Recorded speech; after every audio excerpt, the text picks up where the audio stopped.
Kita mulai ya. Bismillahirrahmanirrahim. Assalamualaikum warahmatullahi wabarakatuh. Oke, selamat datang di kegiatan sesi berbagi ya, budaya positif. Nah, ini aksi nyata modul 1.4. Ya, jadi ini salah satu terminologi atau peristilahan yang diperkenalkan ketika kita mau menerapkan kurikulum merdeka. Kalau tadi pagi bersama Pak Naswar, rekan-rekan sekalian sudah belajar tentang bagaimana cara penetapan TP, menyusunnya menjadi ATP, ya, sampai kemudian membuat sebuah modul ajar yang lengkap. Ya, mungkin belum jadi, ya it's okay. Ya, tapi sudah ada kerangka berpikirnya bahwa alurnya dari hulu ke hilir seperti ini, sehingga yang awalnya CP bisa berubah menjadi modul ajar.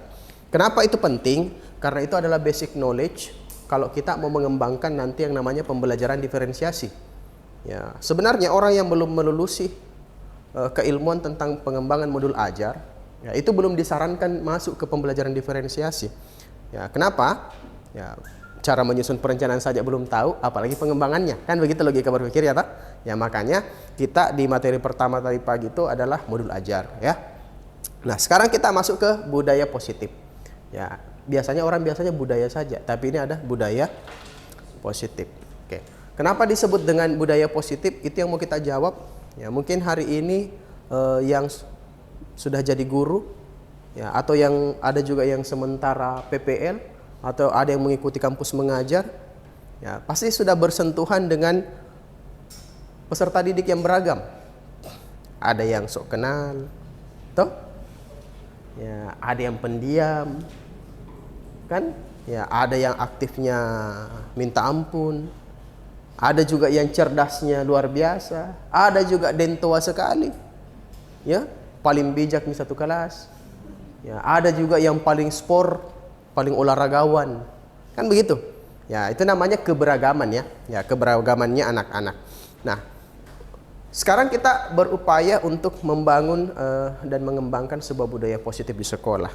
Nah, di sini kita ada satu permainan ya, ada satu metaforanya. Nah, coba dua orang lah. Ada berapa orang di sini? 5, 9, 14, 18, 19, 20 ya.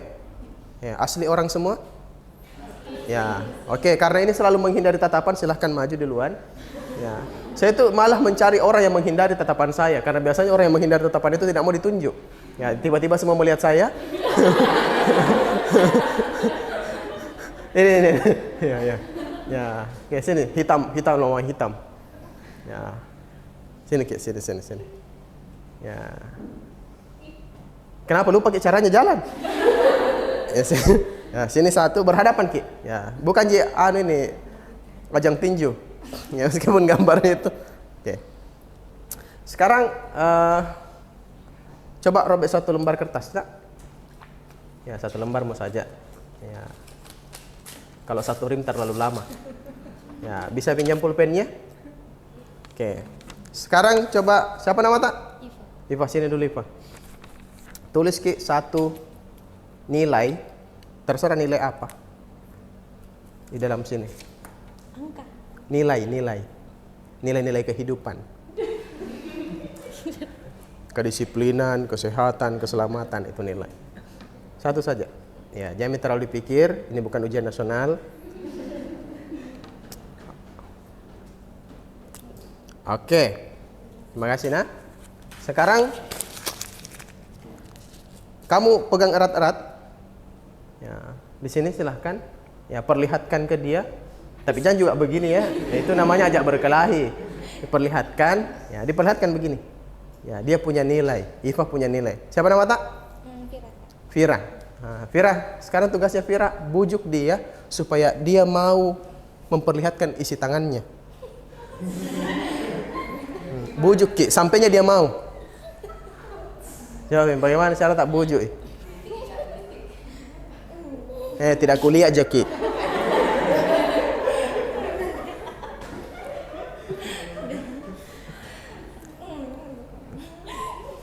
Ayo Ayo bujuk dia supaya dia mau kasih lihat nih kertasnya itu apa tulisannya di situ. Coba, bagaimana cara tak bujuk?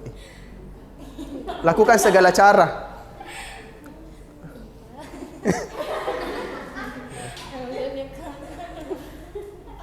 Ya, itu bahasa Perancis ya. Ya, terserah kamu. Kamu mau kasih lihat dia silakan. Kamu mau mempertahankan juga silakan. Terserah.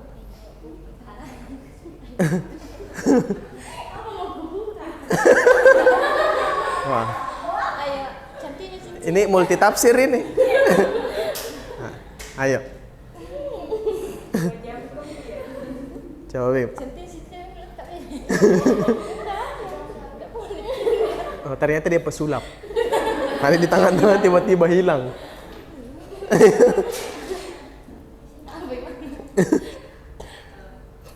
Oke. Coba ada satu orang bantu dia supaya dia bisa dibujuk. Bagaimana cara tak bujuk? Siapa tunjuk Ki satu? Siapa yang mau kira-kira bisa bantu Ki? Ainun maju ke Ainun cepat Ki. Makanya kalau ada pinjam tak bayar Ri, supaya tidak ditunjuk Ki.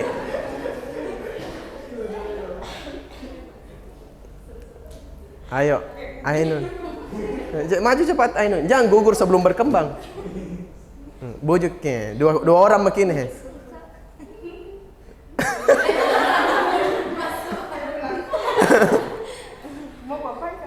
bujuk dia. Terserah bagaimana caramu supaya kamu bisa dapat kertas yang ada di tangannya. Ya, sudah mulai muncul pikiran kotor. Bagaimana cara tak? Ya, nah bilangin saya pegang tangannya, kau pegang kakinya. Kasih ini siapa nama lagi Kira? Berturun dulu. Kasih biar kertas berturun dulu. Ya. Dikasih Kak. Ya, terserah kita. Kita suruh Kak. Dari kita susahnya. Saya tidak ada masalah. Kakak bilang dikasih nih. Saya terserah. Keputusan ada di tangan Anda. Iya, apa konsekuensinya kalau aku kasih? Kita kembali ke kita suruh. Ayo apa? Coba terserah kita. Kak bikin kami kertas baru. Bikin kami menunjuk kertas dia supaya tidak diambil di kertasnya. Ya. Oke, silakan duduk. Beri dulu plus untuk temannya. Oke. Coba bayangkan, saya tidak bujuk dia, saya dikasih. Ya. Ya. Muncul pertanyaan, kenapa tadi kita tidak mau kasih ke Ainun atau siapa tadi nama tak? Vira. Kenapa? Oh, saya kan tadi bilang kalau mau kasih, Miki, kalau tidak. Ayo kita pilih rekamannya. Ayo pergi lihat rekamannya kalau tidak mau. Ada CCTV. Ya. Jadi kita akan mengawali pembahasan budaya positif ini dengan salah satu teori ya. Ilusi. Ya, kontrol teori dipopulerkan oleh Dr. William Glasser. Nah, dia bilang bahwa guru mengontrol murid itu adalah sebuah ilusi. Ya, tentu saja kita bisa saja memaksa dengan kekerasan apa dan segala macam. Tapi sebenarnya yang kita paksa itu adalah eksternalnya saja toh. Nah, di dalamnya kan tidak. Ya, jadi dia bilang guru mengontrol murid itu adalah sebuah ilusi. Yang kedua dia bilang semua penguatan positif efektif dan bermanfaat. Dia bilang tidak semua. Itu katanya ilusi. Yang ketiga adalah kritik dan membuat orang merasa bersalah dapat menguatkan karakter.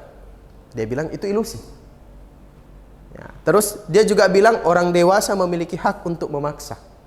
Ya, bisa saja Anda memaksa seseorang dalam jangka pendek. Ya, misalnya seseorang, saya komandan, kamu prajurit. Ya, bisa saja dalam jangka pendek toh. Saya memaksa kamu melakukan sesuatu yang kamu tidak ingin lakukan. Tapi dalam jangka panjang belum tentu.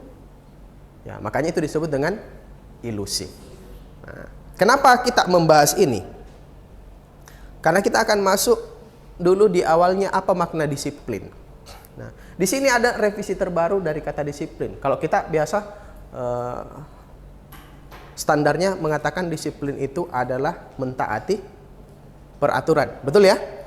Ya, Pak. Itu kan basicnya yang biasa kita dengar, mentaati peraturan. Nah, tapi kalau di sini dia bilang makna disiplin itu ada 3 komponennya.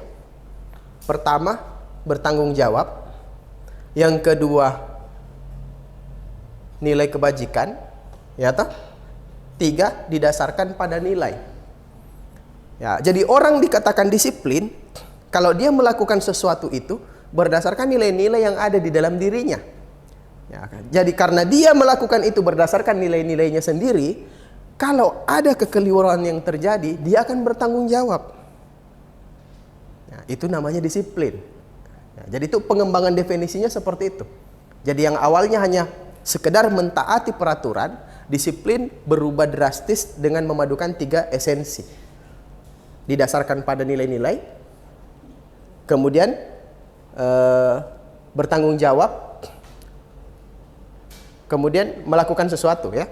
Nah, jadi dengan seperti itu orang akan lebih merasa bebas dan mudah untuk bertanggung jawab ketika perilakunya itu adalah hasil keputusannya sendiri. Nah, sekarang muncul pertanyaan, bagaimana cara tak supaya siswa tak begitu? Ya, tak? Ya, kenapa ini penting? Ini untuk mengurangi populasi guru yang mengalami sakit tenggorokan. Ya toh? Ya, biasa ada guru kan berurat semua di sini padahal tidak sering pergi fitness. Ya, berurat di sininya. Kalau pulang tuh dielus-elus begininya. Ada yang kompres, ada yang pakai koyo. Tuh, baru umurnya 30-an, 20-an sudah pakai koyo di mana-mana. Ya, mulai ujung kepala, ujung leher, lubang hidung pun dikasih koyo semua. Ya toh? Bagaimana caranya tidak sesak napas? Nah, sekarang kita lihat. Nah, nilai kebajikan dan motivasi ekstrinsik dan intrinsik. Nah, jadi sebenarnya disiplin di sini dia mau bilang begini. Yang awalnya motivasinya bersifat eksternal, dia mau antar itu anak-anak supaya dia menjadi motivasinya intrinsik. Ya, kan biasanya kita, kenapa dulu sering, kenapa datang tepat waktu ke sekolah? Karena takut dihukum. Hukuman adalah motivasi eksternal, ya toh? Nah, kenapa kita dulu rajin belajar? Biar bisa menjawab soal-soal atau mengetahui. Yakin? Ah, yang benar. Kenapa kamu dulu rajin belajar? Karena disuruh. Karena disuruh. Ya. Kenapa kamu dulu rajin belajar? Kalau saya karena takut dimarahi sama bapak. Ya, karena takut dimarahi sama bapak. Ada juga yang mau karena mau jadi juara. Ya, ada juga karena mau mendapatkan pujian. Kalau saya dulu kenapa saya suka dapat ranking 1? Karena indeks kenaikan uang jajan berbanding lurus dengan ranking. Metodologinya mama saya itu dalam memeriksa keuangan saya adalah dengan melihat ranking. Ya. Kalau lihat, jadi ibu saya kalau lihat rapor langsung di bagian ranking. Tidak ada yang lain lihat. Oh, ranking 1, oke. Kapan? Oh, ranking 2 turun. 5% uang jajan turun. Jadi seperti itu. Ya, jadi itulah motivasi-motivasi eksternal. Ya. Motivasi seperti ini berguna untuk jangka pendek atau untuk membentuk perilaku luar dalam sebuah sistem. Ya, makanya jangan heran kalau kita masuk di suatu tempat, ada tempat yang disiplinnya luar biasa, tapi ketika dia sudah keluar dari tempat itu, dia kembali ke pengaturan awal. Tah? Ya, makanya ada istilah wina kena mi angin kota. Tah? Ya, awalnya anak pesantren, pas keluar dah kena mi angin kota. Ada istilah seperti itu kan? Ya, karena mungkin dalam model sistemnya itu dia hanya menggunakan motivasi eksternal. Nah, makanya disiplin positif itu dia ingin menggunakan motivasi intrinsik. Ya, berbasis kesadaran. Kesadarannya apa? Nilai. Ya. Jadi kalau saya jadi guru, nanti kamu akan ditanya, kenapa kamu jadi guru selalu datang sebelum jam 7 pagi? Apa alasannya? Yuni. Biar jadi panutan. Oke. Kenapa? Supaya bisa dicontoh oleh murid. Supaya Dan juga bisa dicontoh. oleh murid.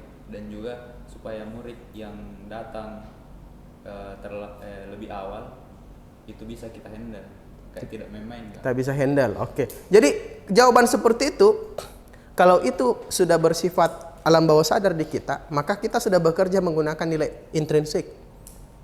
Ya, istilahnya begini, tidak ada masalah itu kalau kita dapat penghargaan di tempat kerja. Tapi jangan itu dijadikan tujuan utama. Tah?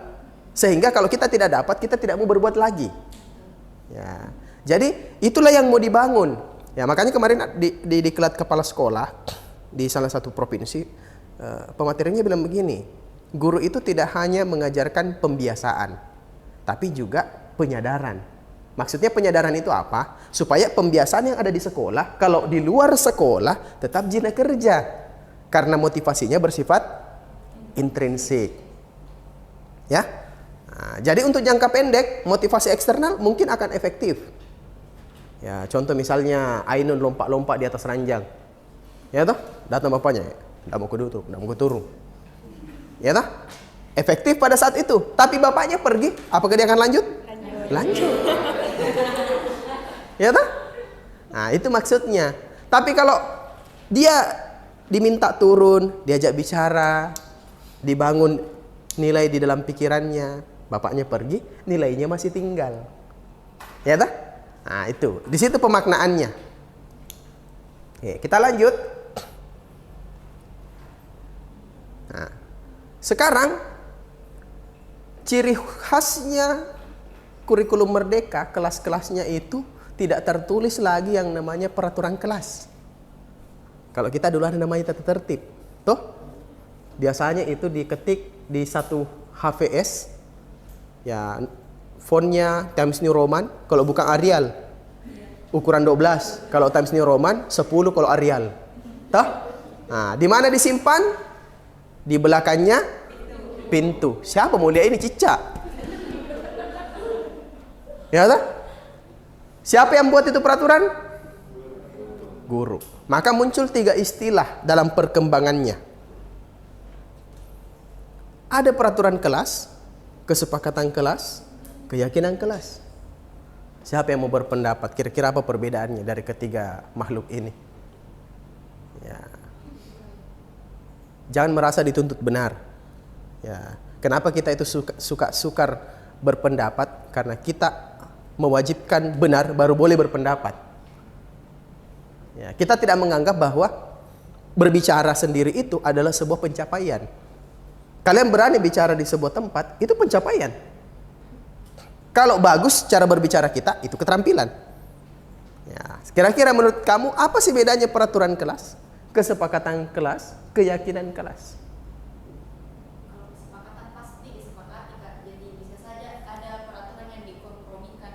Misalkan kayak kalau peraturan itu terlambat 20 menit Oke. dihukum. Tapi kalau kesepakatan kelas biasanya ditanya lagi siswanya, misalkan terlambat 20 menit dihukum atau mau misalkan disuruh mengerjakan soal atau apa, jadi sehingga tidak dihukum. Ada varian hukumannya. Iya, Kak.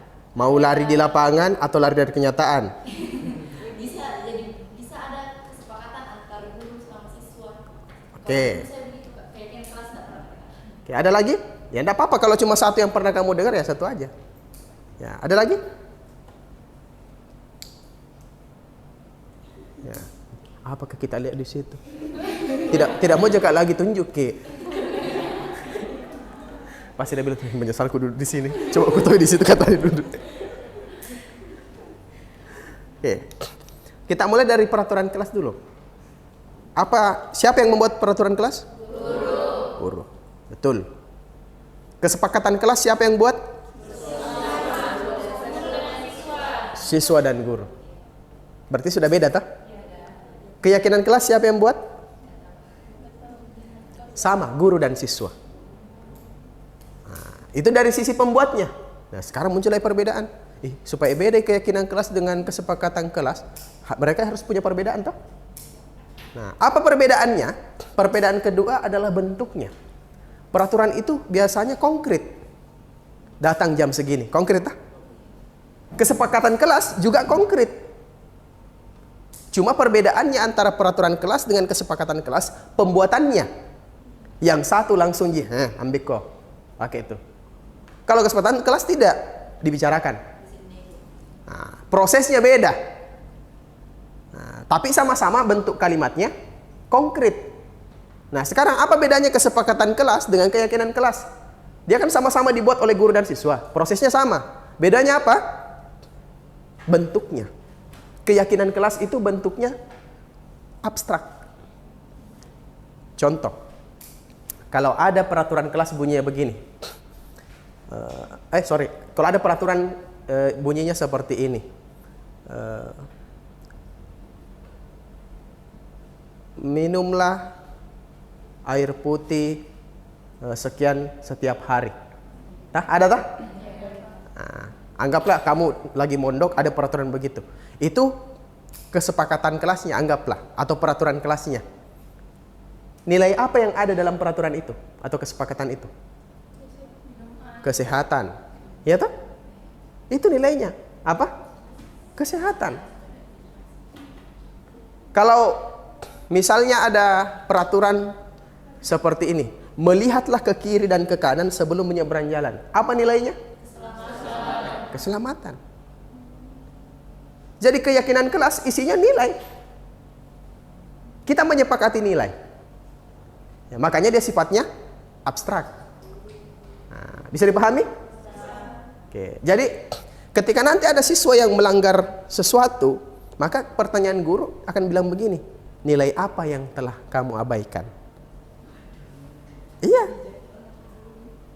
Itu versi bahasa resmi. Tapi kalau kita juga tinggal di Makassar, jadi juga begitu. Menyesuaikan pasti. Ya. Kalau saya biasa begini, misalnya saya ambil ke siswa aku toh, ya, saya panggil sini ke dulu nak. Ya. Terus saya pergi, anggaplah saya pajang itu nilai keyakinan kelas. Saya tanya, dari perilaku tadi nilai mana kira-kira yang tidak sesuai? Bisa seperti itu. Ya, supaya kita tidak menokok-nokok terus. Ya. Ya, yang untung itu apotik. Iya. Minum kosem paracetamol, toh? Nah, minum kosem Bodrex, minum kosem Comix. Nah, cara setiap hari. Ya, naik terus darahnya. Jadi, padahal tidak tinggi darah. Ya, tapi dialah yang meninggikan darahnya. Nah, sekarang muncul pertanyaan. Nah, sekarang kita lihat. Nah, ini ada 3 aktivitas. Oke. Sini dulu 5 orang, Power Rangers. Maju Ki. Baris. Ya. Siapa suruh duduk di situ? Sini Ki. Sini Ki. Cepat Ki. Sini. Sini. Baris. Ya. Baris. Menghadap ke depan. Ya, baris.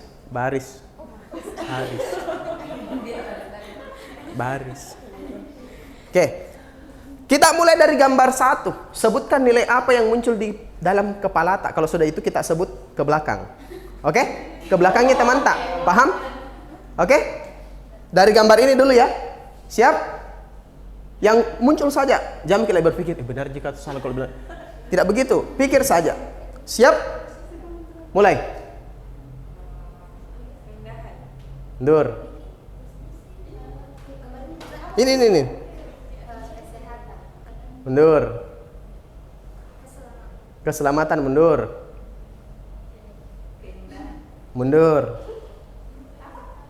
Ini. Kita. Apa? Ketercapaian. Oke, sekarang kita ke gambar kedua. Nilai apa yang terkandung? Oke.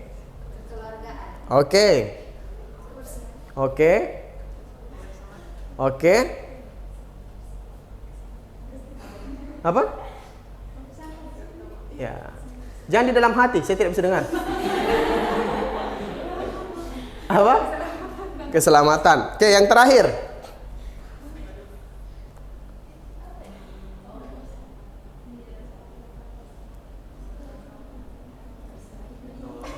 Apa? Saya pengen ke sini. Apa? Kebersamaan. Oke.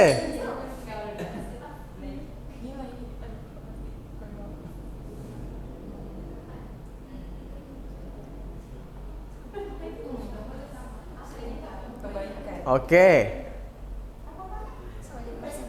Oke. Oke. Oke, beri aplaus dulu untuk temannya. Oke. Tadi ini dikatakan nilai keindahan. Saya yakin pasti yang dilihat pemandangannya. Nah? Dia pakai apa? Apa nilainya? Keselamatan. Ya, dia bilang, Pak, kesehatan juga. Kenapa? Kalau tidak pakai helm, nambah ku tabrak. Tidak sehat gitu. Ya, bisa tonji juga.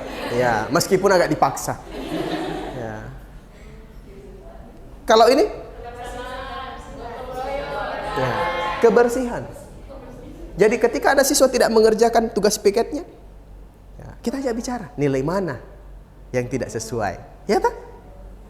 Ya. Jangan lagi silangsungan, weh. Pintar juga membaca. Nah, mam ini toh? Kan kita tidak pernah tahu itu anak-anak. Kalau datang di sekolah, bisa saja baru bangun kah, bertengkar ke bapaknya, mamanya di rumah. Nah, ya kan begitu. Ya, datang-datang, langsung dikasih ulti, tidak ada skill 1, skill 2, langsung. Yang ketiga nilai apa? Ketertiban. Ya. Biasa kita memeriksa. Kalau bilang maki, "Oke, yang sudah selesai." Ya toh? Nah, kita tinggal bilang, "Ayo, nilai ketertiban dulu diterapkan." Maka berubahlah mereka. Tapi memang membangun sesuatu itu tidak semudah itu. Tiba-tiba bilang kayak anggun semua siswa tak? Oh, tidak. Ya toh?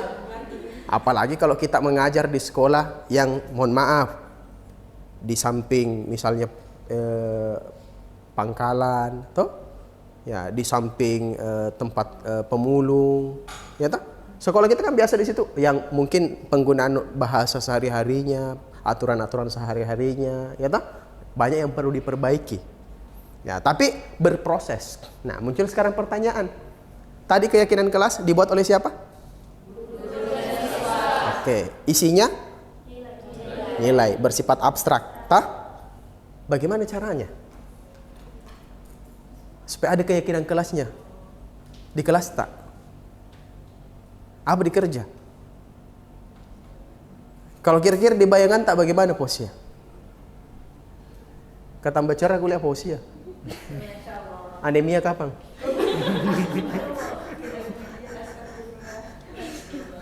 Oh tidak, merah di mukanya.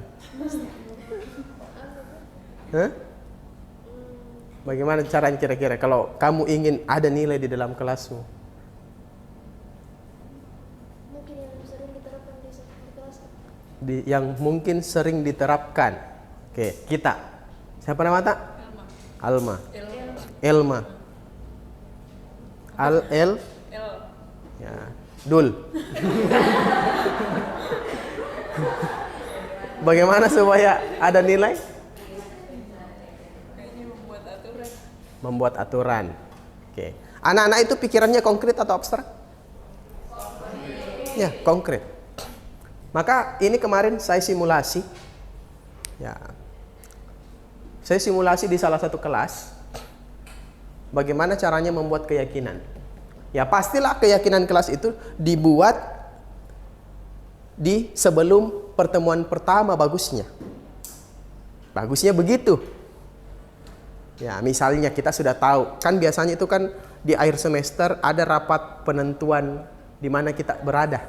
Nah, contoh saya dulunya guru kelas 6, sekarang keputusan rapat saya dipindahkan di kelas 5.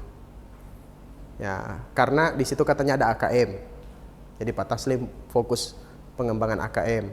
Kalau dulu kan di kelas 6 karena ada ujian nasional, toh? Nah, sekarang kan tidak ada ujian nasional, sekarang ada AKM. Kan saya turun di kelas 5. Nah, Makanya saya kemarin saya ketemu dengan calon siswa saya. Ya, saya minta izin sama gurunya, saya ajak dia untuk membuat keyakinan kelas. Kan biasa kalau sudah ulangan tidak ada bina kerjaan atau? Ya, paling kalau ada yang perbaikan, atau ada yang terlambat ujian praktek, ujian susulan. Biasanya kan ada satu pekan sebelum terima rapor. Nah, saya ambil satu hari Senin. Saya ajak ketemu dia. Nah, pertama saya tanya dia, peraturan apa kira-kira nanti kalau anak-anakku sekalian sudah naik kelas 5, peraturan apa yang bagus diterapkan di kelas tak? Ya, ingat, kita guru itu mengarahkan. Karena terkadang ada siswa juga usulannya out of the box, out of universe, ya tak? Ya, jadi ada namanya teknik menerjemahkan ulang. Nah, ada yang bilang, anggaplah ini siswa saya. Nah, kira-kira peraturan apa yang mau kita berlakukan di kelas kita nanti? Ya, coba kalian berikan usulan. Acungkan tangan. Ya. Apa Lina? Tidak boleh makan. Oke. Maka saya minta Lina, saya kasih spidol Lina. Nah, ikut tulisin. Nah, itu gambarnya. Hah? Boleh juga pakai sticky note. Tulis kina peraturan apa yang mau kita usulkan. Boleh. Ada juga yang bilang, boleh kalau mau canggih-canggih sedikit, mau pakai mentimeter, boleh. Nah, nggak ada masalah. Ya. Tadi kalimatnya dia bilang tidak boleh makan. Kalau ada yang menggunakan kalimat negatif, kita bantu dia mengubah menjadi kalimat positif peraturannya. Jadi semua peraturan harus dalam bentuk kalimat positif sebelum diubah menjadi nilai. Nah, tadi dia bilang tidak boleh makan pada saat jam pembelajaran. Kira-kira bentuk kalimat positifnya apa? Makan di jam istirahat. Ya. Iya. Sama aja tuh. Nah, itulah yang ditulis. Nah, setelah itu kita diskusi. Nah, sudah ada 10 peraturan misalnya. Ayo, yang mana kira-kira yang mau kita sepakati? Nah, disepakatilah. Misalnya ada 8 yang kita sepakati. Kita bantu anak-anak menggiring itu diubah menjadi nilai. Kan satu peraturan bisa saja dia mengandung 3 nilai. Bisa saja dia mengandung 2 nilai. Contoh, tadi ada gambar orang antri. Ada yang bilang nilainya ketertiban. Ada yang bilang nilai kesabaran. Ya tak? Ada yang bilang nilai menghormati. Ya, jadi siswa menulis. Nah, dia tulis, setelah itu dia tempel. Nilainya kan muncul. Ya tak? Nah, terakhir kita buat kesepakatan nilai mana. Muncul pertanyaan, berapa banyak nilai Pak? Jangan sampai siswa 100 yang tulis nilai. Ya, ingat, biasanya kalau saya pribadi, sebenarnya tidak ada aturan baku berapa jumlah nilai yang bisa digunakan. Tapi lihatlah juga daya kemampuan kita sebagai guru dan daya kemampuannya sebagai siswa. Jangan sampai 14 nilai kita tulis, justru siswanya sulit untuk mengemban nilai tersebut. Ya tak? Nah, makanya nilai apa? Nah, kita pilihlah, kita sepakatilah nilai-nilai misalnya jumlahnya 6, jumlahnya 5. Ya, kalau saya biasanya lebih suka ambil 5 atau 6. Nah, yang menurut kesepakatan kami bahwa itu akan membantu saya dalam menghadapi persoalan-persoalan yang biasanya terjadi di sekolah saya. Mungkin kita guru kelas 6, tapi pasti pernah dengar ceritanya guru kelas 5 toh. Wah, itu siswaku selalu terlambat. Ya tak? Itu siswaku bilang suka sebut-sebut nama mamanya orang. Ya tak? Namanya mamanya Sari. Baru pergi di dekatnya orang bilang roti Sari roti. Ngaruk mit yang namanya mamanya Sari. Ya kan begitu. Nah, jadi kemarin hasil kesepakatan saya ambil nilai menghormati, nilai ketertiban, nilai kebersihan, nilai kesopanan, dan nilai kesantunan. Apa bedanya sopan sama santun? Sopan di badan, santun di mulut. Ya? Panjangnya berarti baru mengerti. Nah, sampai di sini bisa dipahami prakteknya? Ya? Nah, jadi kalau ditanya kapan? Kalaupun misalnya orang sudah rapat setelah siswanya libur, itu kan kondisi terburuknya, toh? Maka di pertemuan pertama jangan sediakan memang space di tempat di kelas, kalau mau kita tempel ki. Ya, anggaplah misalnya kita mau tempel dia di atas. Kalau saya itu biasa aku tempel di atasnya papan tulis nilaiku.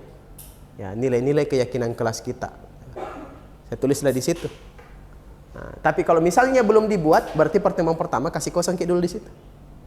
Nah, lakukan kesepakatan. Kan biasanya ada 3 hari toh, 3 hari masa orientasi. Nah, bisa di situ. Ya, makanya itu sebenarnya masa orientasi itu penting. Kan biasa kita pikirin apa kebudi kerja itu masa orientasi, toh? Ya, padahal di situ ada. Kalau di sekolah-sekolah yang sudah berkualitas bagus itu, mulai dari membangun keyakinan kelasnya, memperkenalkan budaya sekolahnya. Iya, jadi biar yang kelas 1 sampai kelas 6 direview kembali. Tata cara masuk WC-nya. Begitu. Prosedur-prosedur yang ada di sekolah itu semuanya diulangi kembali. Nah, seperti itu. Nah, sekarang kita lihat lagi. Muncul pertanyaan. Nah, ini yang paling penting. Bagaimana kalau dilanggar, Ki? Kan kalau dia taat, kita alhamdulillah toh, malah bahagia.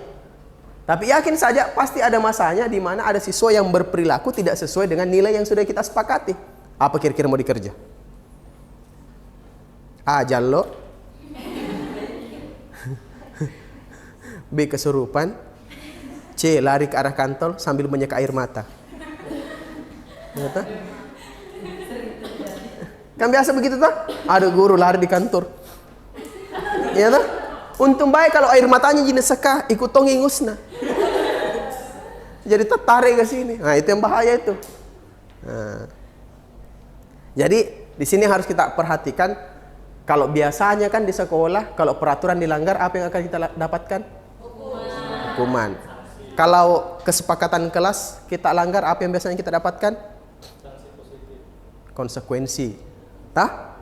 Nah, konsekuensi. Nah, sekarang bagaimana? Nah, sebelum kita tahu bagaimana caranya, ada sebenarnya yang paling basic yang harus dipahami dulu. Kenapa orang melanggar? Ya toh? Kan kalau rumput itu dicabut bagian atasnya Ji, pasti akan cepat tumbuh toh? Nah, jangan sampai siswa tersebut melanggar peraturan kita, melanggar nilai-nilai yang sudah kita sepakati karena ada kebutuhan yang tidak terpenuhi. Contoh, ada siswa tak kerja kelompok begini toh, dia tinggal di melamun,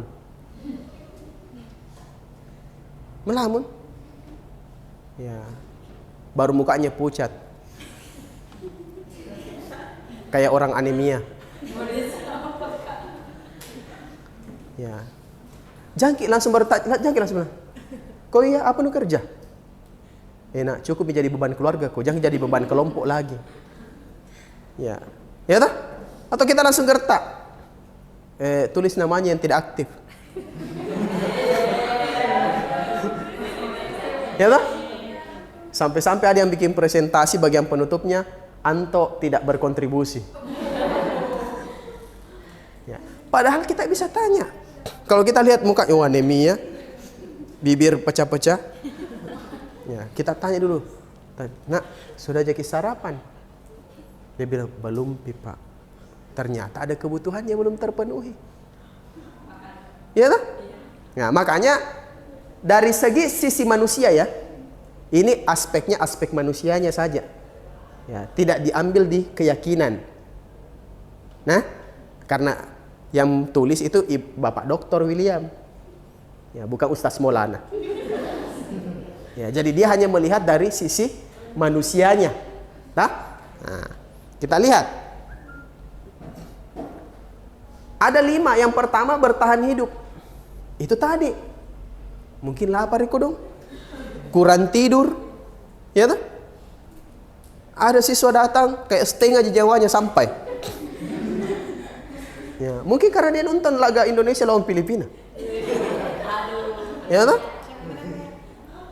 Mungkin gara-gara dia dengar Anang menyanyi. Ya.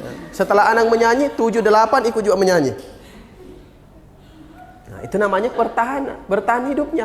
Cek dulu kebutuhannya siswa, tak jangan sampai kodong ada yang tidak terpenuhi kebutuhannya. Ya, jangan samakan dengan kita. Kalau orang dewasa itu, ya memang endurance-nya itu lebih bagus dibanding anak-anak. Ya, kalau kita biar mungkin sampai mach kuadrat, ya masih bisa jadi bertahan, ya toh. Nah. Yang kedua adalah kasih sayang dan rasa diterima. Ada tuh kodong biasa siswa tidak aktif. Kenapa? Bukan bagian circle. Ya toh? Jangankan kita, orang dewasa juga terkadang berperilaku begitu. Satu kelompok kita tapi nanggap kita tidak ada. Ya toh? Coba bayangkan Ki Sutra. Ya. Ibu Sutra ada aja itu Ibu Ainun di sini, tiba-tiba nangis. Ibu Yuni, apa kabar? Makan ki kue. 5 jam duduk di sini kodong. Iya, pasti dia akan merasakan saya tidak memiliki rasa diterima. Tuh? Ya, biasanya kan anak-anak yang mengalami kondisi seperti itu apa? Satu, berasal dari keluarga yang sangat miskin. Ya, bisa saja karena pakaiannya yang jelek, sehingga dia dijauhi. Ataukah, mohon maaf, yang mungkin secara penampakan tidak good looking, ya toh? Kan biasa begitu. Kan biasa ada anak-anak, begitu, rantas sakit, ya toh? Ya karena anak-anak itu sangat konkret, ya toh? Tugas kita orang dewasa untuk memberitahu mereka. Apalagi kebebasan. Ya, anak-anak itu butuh kebebasan, makanya ada pembelajaran diferensiasi. Ya, makanya guru kalau memberikan tugas, bentuk produknya jangan cuma satu.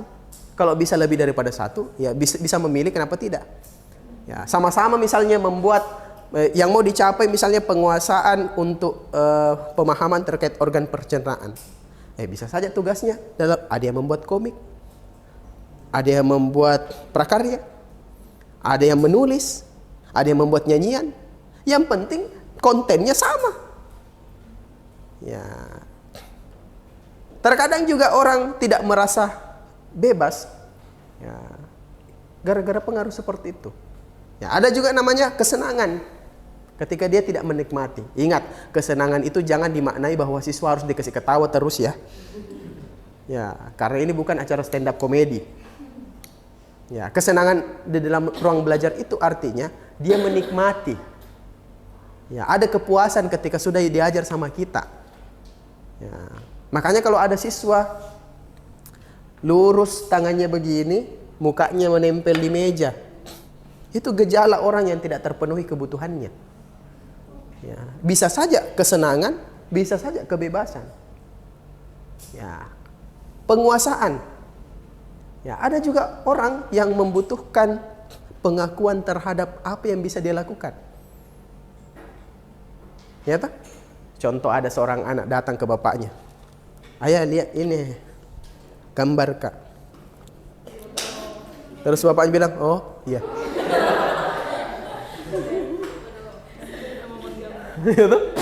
Jadi di situ dia bilang begini, bayangkan jika dirimu sudah berlatih berbulan-bulan untuk mengikuti sebuah lomba lari. Pas acara lomba lari, kamu berlomba lari dan finish di urutan pertama. Terus datanglah wasitnya, dia bilang, oke, semua juara. Bagaimana perasaan Anda? Sakit.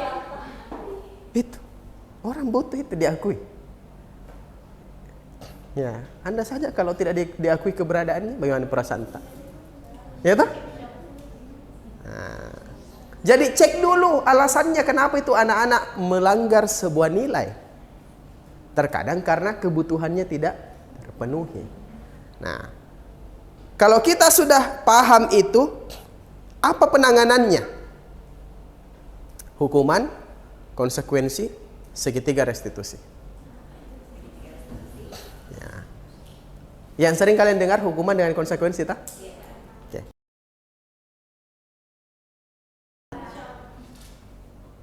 Perbedaan mendasarnya adalah konsekuensi itu mensyaratkan ada hubungan logis. Saya datang terlambat 15 menit, maka saya tinggal 15 menit. Logis. Nah, tadi mungkin yang terkecoh itu ketika dia melihat ada hal, ini kekerasan ya, bukan ya? Nah, kayak disuruh lari. Kan dia langsung nangkapnya, kekerasan ini. Padahal itu pelajaran PJOK. Ya, bisa saja pada saat itu dia sedang memang babnya tentang berlari. Nah, dan lari itu memang pemanasan di pelajaran PJOK. Kenapa dia disuruh lari? Karena dia terlambat. Berarti sudah selesai ini orang pemanasan. Nah, makanya dia memanasi diri sendiri. Nah, makanya hukuman dengan konsekuensi.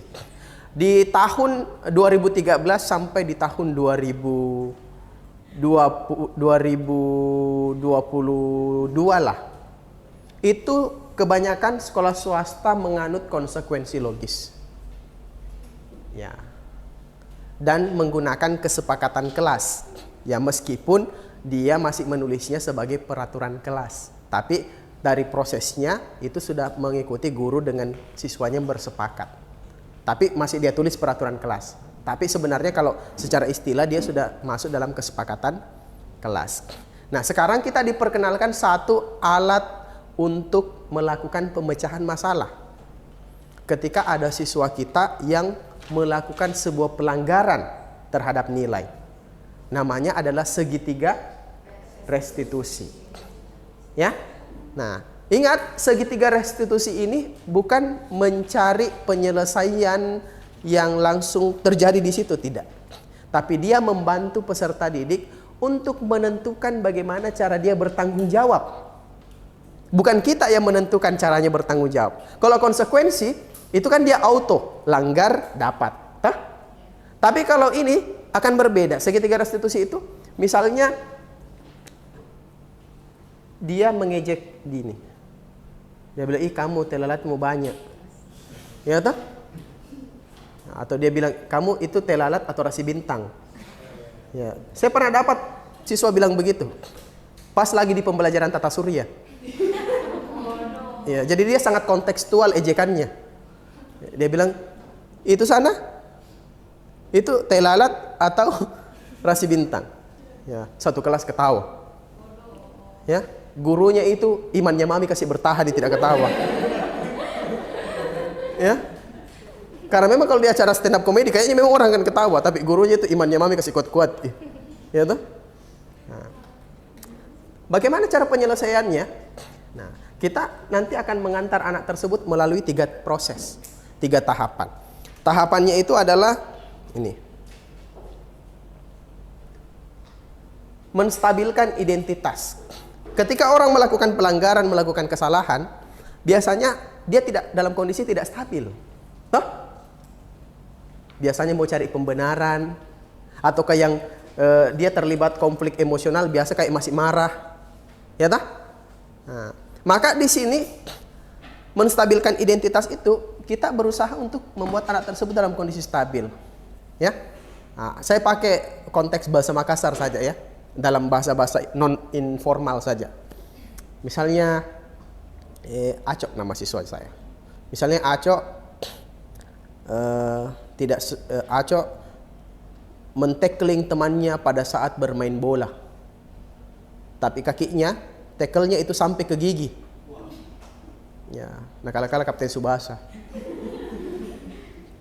Ya, jadi kita panggil si Acok.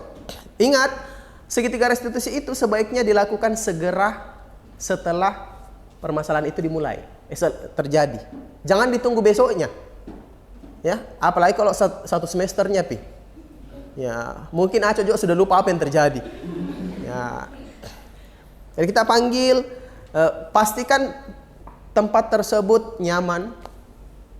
Ya, tapi Jamiki juga bilang menuntut harus bagaimana sekali ya, sesuai kemampuan masing-masing saja. Ya, nah, kita duduk. Ada orang yang lebih suka berbincang sambil berdampingan. Ya, kalau saya itu kalau bicara sama anak-anak lebih suka searah begini dibanding baku hadap. Ya, saya ajak bicara, "Acok, kenapa Pak?" Kan biasa dia kan tahu dirinya bilang dipanggil kayak ini karena anak, Kak. Tah? Ya, pendekatan pertama yang harus dilakukan supaya orang stabil itu kita tanyakan, Hal apa saja yang bisa membuat dia dulu tidak merasa bahwa kayaknya akan dihukum kayak ini. Ya tak? Saya biasa tanya, di mana kita tinggal nak? Atau misalnya kita tahu hobinya dan kebetulan anggaplah dia suka main bola toh. Nonton bola tadi malam. Iya pak. Apa itu? Menang di Indonesia kah? Saya tidak sempat nonton aja. Nah, gini pak, dia kan cerita tak? Ya, mungkin saat itu kondisinya sudah mulai agak-agak slow sedikit. Ya, karena biar bagaimanapun kalau sudah di-tackle orang kan, ya begitu nih. Meskipun bukan kita yang kena sepatu, tapi pasti kan campur aduk antara pembenaran, rasa bersalah dan emosi. Nah, baru kita masuk. Kita tahu Jinak kenapa saya panggil ke sini. Pasti kan dua aja kemungkinannya itu. Tidak tahu, pura-pura tidak tahu, atau dia bilang tahu. Ya. Anggaplah dia bilang, anu pak, toh gara-gara ku tendangi muka aneh anu isu Yuti. Ya. Jadi kita pastikan anak tersebut merasa tidak dalam kondisi dihakimi. Ya. Jadi kita bisa membangun dulu. Saya tahu bilang senang sekali kita main bola nak toh. Ya. Dan memang kalau kita itu bermain bola, terkadang memang kita berbuat kesalahan. Ya, jadi kita membimbing dia bahwa kita tidak fokus untuk menghakimi dia, tapi kita berfokus untuk menyelesaikan masalahnya dia. Ya, bahkan terkadang kita eksplisit saja, bapak di sini memanggil kamu nak, mau kak bantu ki untuk selesaikan masalah tak, bukan bahwa bapak mau cari siapa yang salah. Bisa kalimatnya seperti itu, silangsungan. Ya, nanti kalau dia sudah masuk posisi tersebut, ya kita masuk ke tahap kedua, validasi tindakan yang salah. Kita bisa tanya, kenapa dia berlaku seperti itu? Pak, emosi sekali kak. Kak, waktunya itu buku kejar gitu, nakasih begini kak juga eko dong. Jadi pas nambil itu bola, ku loncati, masuk sepatuku di mulutnya. Ya, kita bisa menenangkan dia. Oh iya, bapak juga pasti merasa kesal ketika bapak bermain bola kemudian ada orang yang kita siku ki. Ya. Tapi tahu tidak nak, nilai apa yang harus kita utamakan ketika bermain? Ya, kita kembali ke menanyakan nilai, menanyakan keyakinan, nilainya. Ya. Bagaimana pak kalau tidak tahu Ya. Ada banyak caranya. Kita ajak dia ke depan posternya itu. Ya enggak apa-apa. Dia aja jalan-jalan, berpegang tangan. Supaya romantis. Ya, sampai dia mengatakan, "Oh, nilai keselamatan, Pak." Iya, nak. Nilai keselamatan. Yakin jadi kira-kira itu nilai keselamatan, nilai yang bagus? Iya, Pak. Ya, kenapa begitu keselamatan bagus? Pak supaya tidak ada kodo yang berdarah, tidak kan pasti bahasanya begitu toh. Ya, yang nanti setelah itu barulah kemudian kalau begitu kita sadari jika kesalahan tak di mana. Ya, dia bilang begini, iya pak.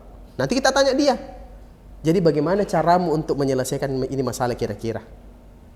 Kan pasti banter jawabannya apa? Minta maaf. Jadi guru tugasnya setelah menanyakan keyakinan, memberikan scaffolding kepada siswa, membantu siswa untuk merumuskan bagaimana caranya dia bertanggung jawab. Satu, minta maaf. Bisa saja seperti itu. Yang kedua, jadi saya antar lagi. Oke, minta maaf. Tapi saya lihat tadi masih berdarah kakinya iya pak, kira-kira supaya tidak berdarah itu nak lagi, apa kira-kira harus kamu lakukan? Kau belikan yang betadine pak. Ya, kan itu termasuk cara bertanggung jawab tuh. Dia bilang, ayo mi palek saya antar ki nak pergi dulu minta maaf, pergi dulu beli betadine, sudah itu saya antar ki minta maaf sama dia, sama obati kakinya dia. Ya tak? Nah, jadi seperti itu polanya kira-kira. Ya, jadi menstabilkan identitas, kita membantu anak-anak tersebut supaya dia tidak dalam kondisi, wah mau mak saya kodon dihukum ini. Ya tak? Ya, jadi kita stabilkan dulu. Setelah itu kita cari memvalidasi tindakannya. Apa penyebabnya? Kenapa dia bisa begitu? Kamu bisa saja melakukan hal yang lebih buruk dari itu, toh? Nah, setelah itu baru ditanyakan keyakinan apa yang dia langgar. Ya, seperti itu. Jadi kalau kasusnya terlambat, bagaimana kira-kira? Misalnya Vira terlambat, apa yang harus saya tanyakan sama Vira? Ya, itu langsung divalidasi. Stabilkan dulu dia. Dia kan tidak stabil. Ya toh? Tergantung momennya. Misalnya kalau jam istirahat baru kita panggil Ki, karena mungkin langsung masuk toh. Nah, kita ajak bicara. Anu Vira sini kau dulu nak. Duduk itu Vira. Kenapa Pak? Begini tadi nak Vira ya. Dapatkah laporan dari Ibu Susi yang guru piket di depan? Terlambat Ki Ben datang. Bilang, iya Pak. Iya toh? Toh? Bilangnya. Nanti kan kita mau menstabilkan. Ya nak. Keterlambatan itu memang terkadang pernah dialami oleh semua orang. Nah, ini kan kita stabilkan Ki. Ya. Nah, kalau Bapak boleh tahu, kenapa bisa kita terlambat? Kira-kira apa jawabannya? Kenapa kira-kira terlambat, Vira? Lama duduk sikat gigi.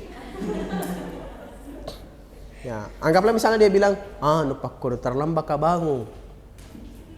Ya, kenapa bisa terlambat bangun? Suka kak scroll TikTok kalau malam-malam. Nah, setelah itu, oke.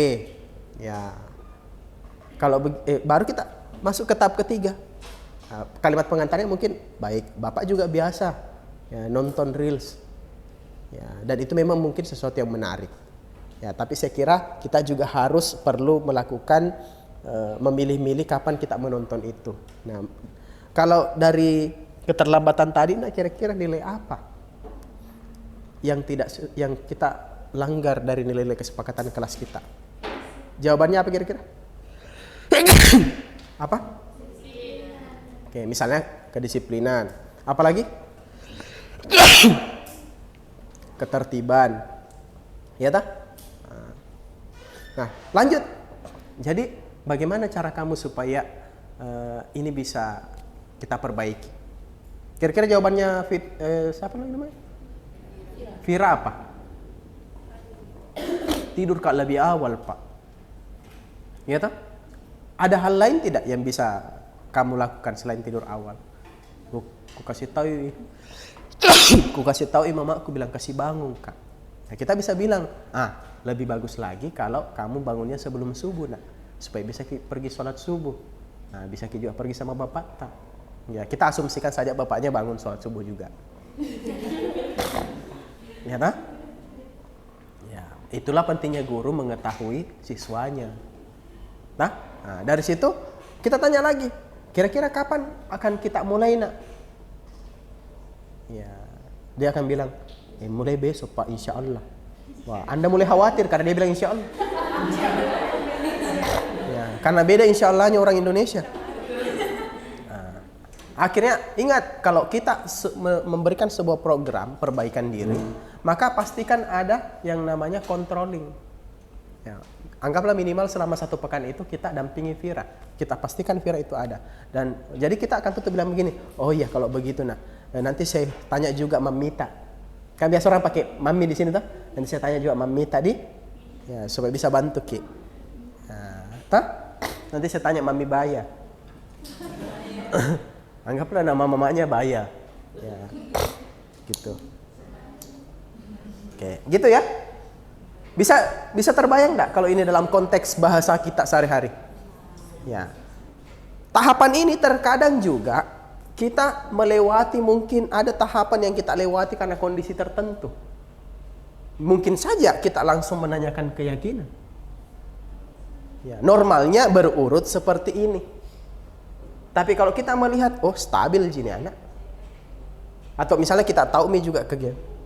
Bisa saja ada kondisi di mana kita langsung ke sini. Bisa saja dari sini, meskipun normalnya dari sini ke sono. Tapi sebenarnya penegasannya ini kembali ke pembahasan kita yang awal. Kita berupaya membangun motivasi intrinsik di dalamnya itu anak. Supaya Vira pergi ke sekolah, itu bukan karena takut. Mau dikasih berdiri, dikasih lari dari kenyataan dan seterusnya. Tapi karena dia sadar bahwa datang tepat waktu itu adalah kunci kesuksesan misalnya. Ya, atau misalnya datang in time itu adalah sesuatu yang penting untuk membangun sebuah kepribadian.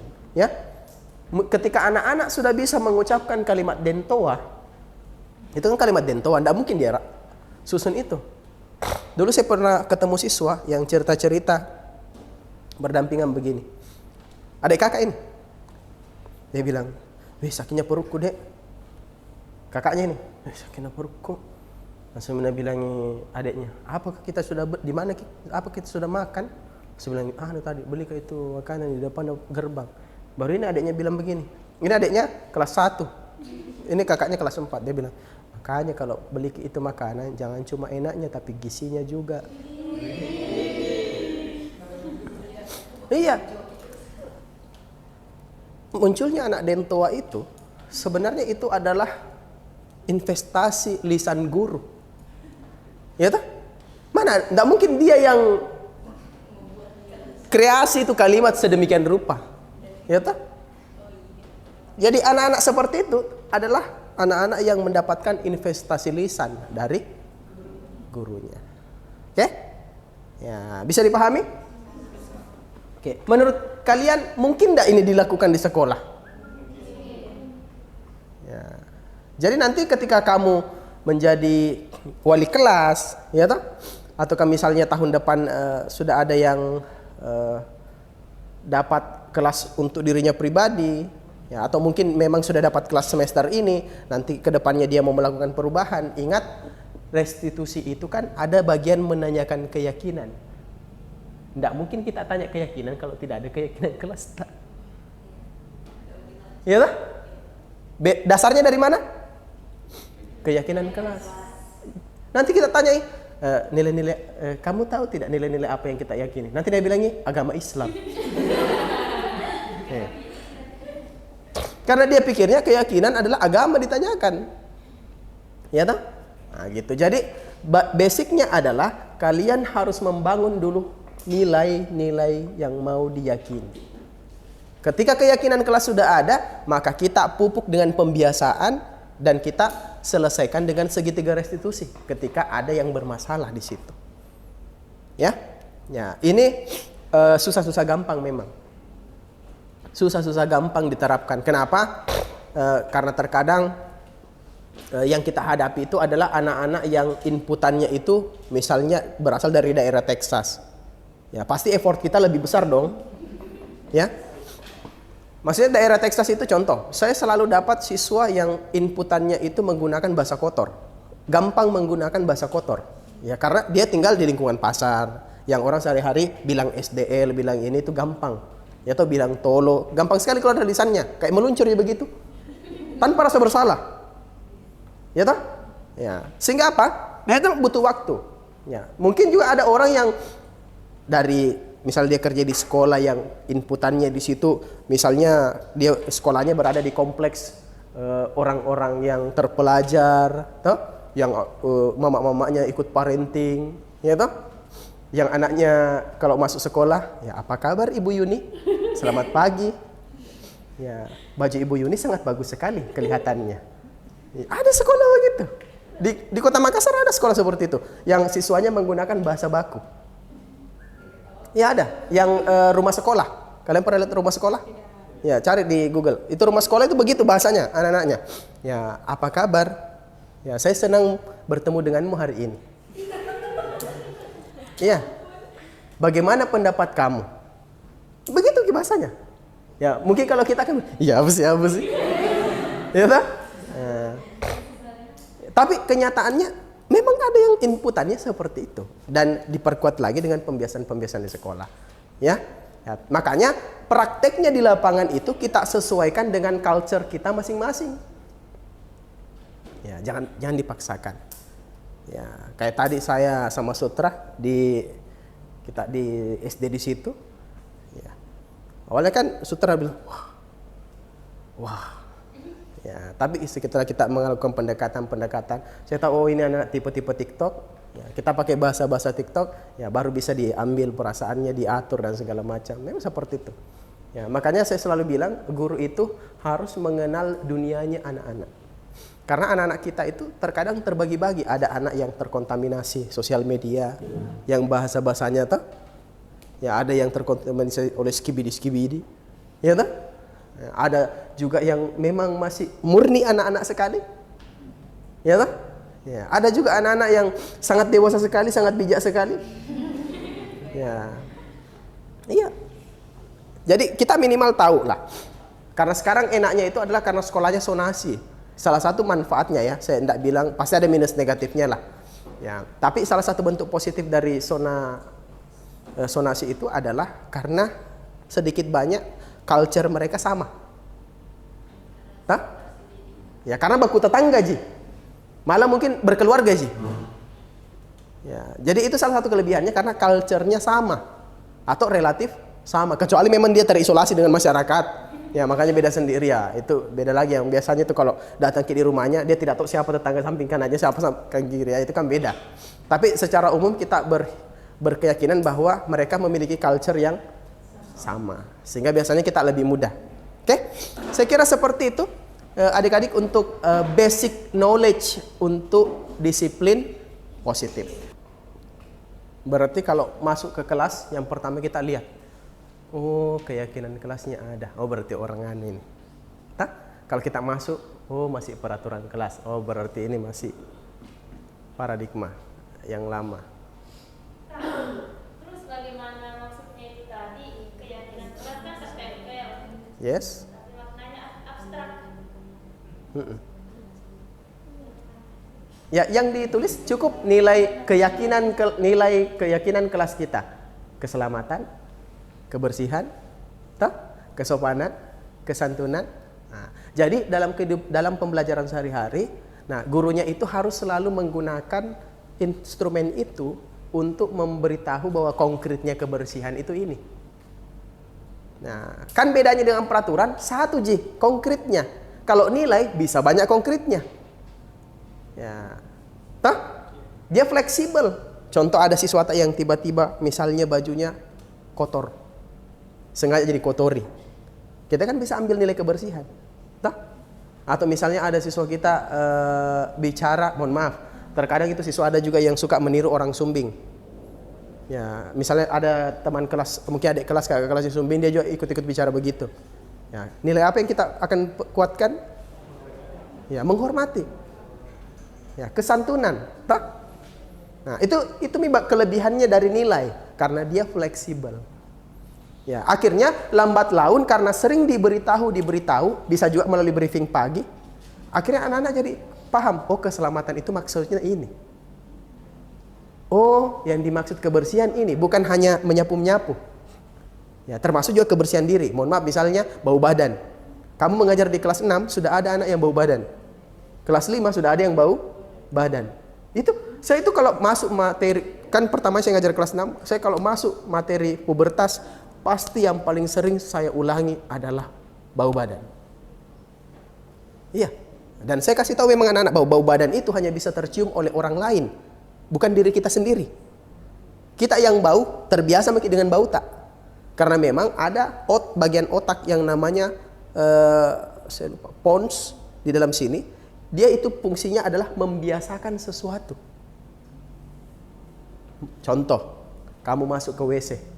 Baunya kita itu hanya pada menit-menit pertama. Setelah itu tidak minta? Kenapa kira-kira? Apakah dia tiba-tiba harum? Tidak. Tapi pons dalam otak kita mengabaikan itu. Kita yang beri perintah, abaikan itu. Nah, seperti itulah cara kerja bau badan. Karena kalau dia tidak mengabaikan, itu namanya menyiksa diri. Karena selalu diperhatikan. Ya tak? Ya, sama dengan, pernah tidak ada hajatan dekat rumahmu, terus elektronnya menghadap ke kita salonnya. Pertamanya kamu terganggu tuh? Setelah itu bisa tidur enggak? Bisa. Kenapa? Pengabaian. Jadi kalau ada yang bilang, karena capek saya, pengabaian. Itu fungsinya, bagian otak yang ada di bagian sini itu. Ya. Nah, saya selalu membahas dengan itu anak-anak. Jadi anak-anak saya selalu bilang, kalau mau tahu bau badanmu, tanya orang yang biasanya menurut kamu dia harum. Karena kualitas penciuman orang itu biasanya akan sensitif kalau dia terbiasa mencium bau harum. Ya, kan orang itu kualitas bersih itu biasa beda-beda. Ada orang bilang ini belum bersih. Kita bilang bersih. Tergantung kondisi rumahnya biasanya. Kualitas bersih itu terdefinisi dari kondisi rumah yang biasa dia tempati. Mungkin kita masuk, apa biasa aja bersih aja ini. Tapi mungkin orang yang tinggal di istana yang kacanya terbuat dari marmer dan segala macam, mungkin begini-begini nih. Iya kan? Kan begitu kan? Ya, karena kualitasnya berbeda. Ya. Oke, kita lihat lagi. Saya mendapatkan ilmu baru yaitu mengetahui keyakinan kelas dan segitiga restitusi. Menarik bagi saya tentunya keyakinan kelas. Cara paling efektif. Efektif atau tidaknya nanti kita lihat ketika ada hasilnya. Ya, tapi kita bisa menduga bahwa seperti kita bisa berhipotesis ini bisa saja efektif. Tapi efektifnya atau tidaknya di kelas kita yang akan jawab. Ya, kalau teman-teman sudah menerapkan nanti. Ya. Hal yang saya temukan dalam disiplin positif adalah bagaimana guru bersikap atau mengambil tindakan untuk memperbaiki kekeliruan. Ya, jadi memang ya, dari awalnya kita selalu motivasi eksternal, kita giring menjadi motivasi internal. Supaya kalau dia di luar sekolah tetap begitu modelnya.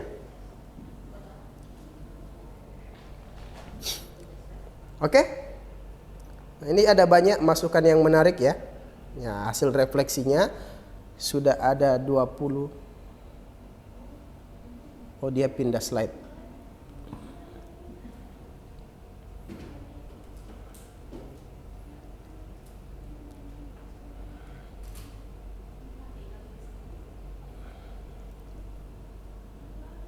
Oke, baik. Saya kira seperti itu. Sampai di sini ada yang mau ditanyakan?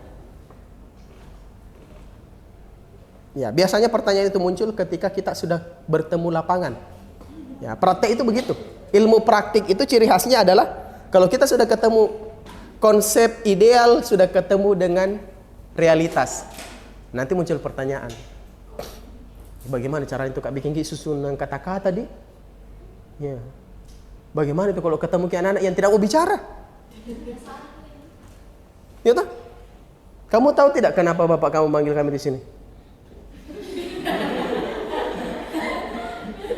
Iya toh? Itu kan konsep idealis bertemu dengan realita.